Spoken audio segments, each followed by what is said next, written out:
Assalamualaikum warahmatullahi wabarakatuh. Perkenalkan, nama saya Arvinda Desa. Di sini saya akan mempresentasikan hasil laporan kerja praktik saya yang berjudul rekomendasi perbaikan warehouse dengan pendekatan metode 5S pada PT Seri Warna Sidoarjo. Yang pertama, latar belakang kenapa saya memilih metode ini karena pada perusahaan ini itu terdapat sebuah permasalahan. Yang pertama itu target produksi perusahaan harian yang masih belum terpenuhi. Hal ini diakibatkan karena penataan ruangan warehouse itu atau gedung warehouse itu masih kurang rapi, sehingga karyawannya itu susah mencari barang yang nantinya itu akan dikirimkan ke departemen selanjutnya, yaitu departemen produksi untuk proses produksi. Untuk yang selanjutnya itu tujuan penelitian terdapat dua. Yang pertama itu untuk mendapatkan penilaian dan analisis audit 5S pada gedung warehouse bahan baku. Yang kedua itu untuk mendapatkan rekomendasi perbaikan dan penataan barang pada warehouse agar proses produksi lebih efektif. Sebelum kita masuk ke slide selanjutnya, kita harus mengetahui apa itu warehouse dan juga metode 5S. Pertama, warehouse itu merupakan ruangan yang digunakan untuk menyimpan berbagai macam barang. Nah, pada kasus ini, warehouse ini digunakan untuk menyimpan material-material produksi atau bahan-bahan produksi yang nanti digunakan untuk proses produksi.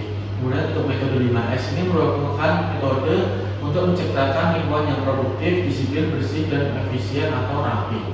Nah, di sini ada 5 aspek penting dalam metode 5S. Yang pertama ada Seiton, Seiri, Seiso, Seiketsu, dan Shizuke. Di sini kita melakukan pengumpulan data menggunakan checklist audit 5S, di mana ini nanti diisi oleh pihak kepala departemen warehouse karena mereka yang paling paham dengan situasi kondisi warehouse. Didapatkan rekap skor audit 5S-nya itu total skornya adalah 63 dari 100, di mana nilai tersebut masih kurang karena minimal nilai warehouse yang itu adalah 75.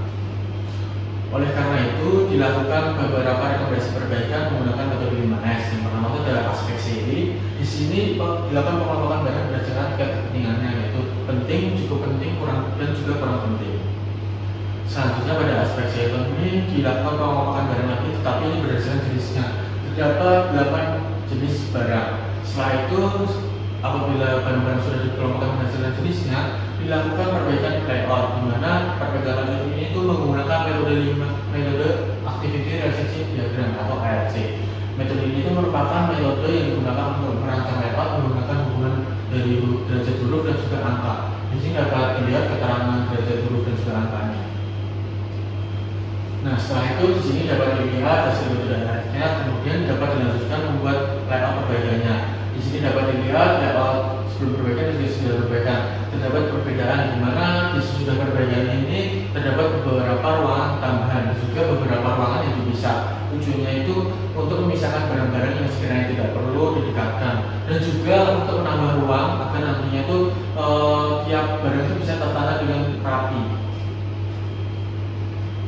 Dan pada aspek ketiga yaitu aspek Seiso, di sini dilakukan pembuatan standar kebersihan, di mana tujuannya itu untuk meningkatkan kesadaran karyawan terhadap kebersihan di lingkungan warehouse-nya. Terdapat 14 poin penting terhadap standar kebersihannya.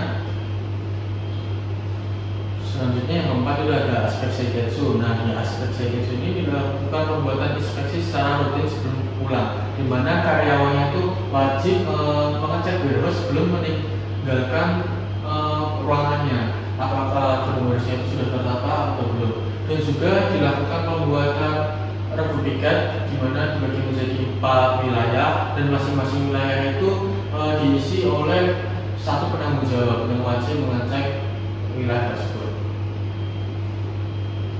Lanjut kepada aspek kelima yaitu Shizuke.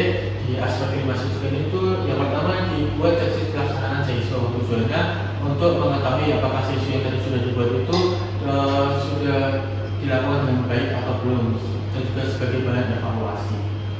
Kemudian yang kedua itu dilakukan pembuatan checklist pengembalian dan pinjaman alat ke tempat semula. Di sini itu digunakan sebagai track record untuk barang-barang yang ada di warehouse atau alat-alat di warehouse, sehingga nanti itu mudah dicari dan tidak hilang.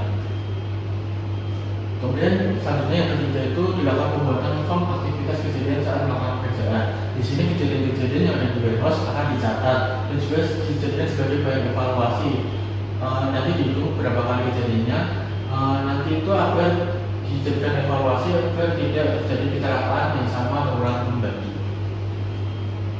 Nah, dari 5 aspek yang sudah dibuat itu dilakukan audit ulang berdasarkan rekomendasi yang sudah dibuat, didapatkan nilainya itu 76, di mana di sini terdapat peningkatan sebesar 13 poin yang sebelumnya itu adalah 63. Kesimpulannya dari penelitian yang sudah dilakukan, perbaikan menggunakan penerapan budaya 5S ini dapat meningkatkan warehouse dengan hasil nilai audit akhir 5S itu meningkat sebesar 13 poin, yaitu menjadi 76, dan sebelumnya hanya 63.